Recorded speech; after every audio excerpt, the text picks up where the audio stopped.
en un nuevo video.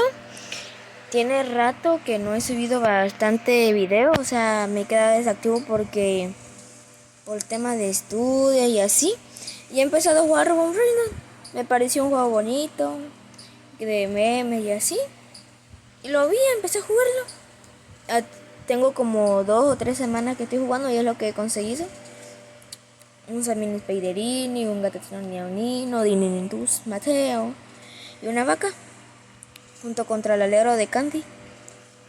Y no sé qué ofrezcan por esto. Un tralero de Candy. Y no sé qué ofrezcan por esto. Es lo que he conseguido en estos días, semanas.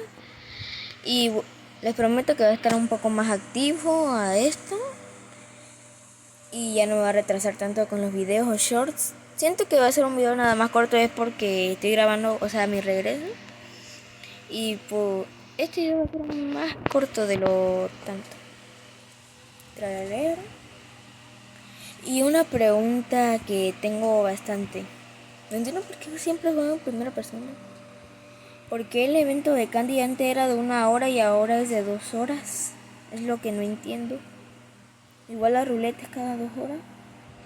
Y pues si sale evento voy a estar activo, haciendo lives. Voy a estar un poco más activo de lo común. Y es todo hasta ahorita. Coman bien, verduras. Tomen mucha agua. Que luego se quedan con sed en estas temporadas de calor. Y se me cuidan, bye.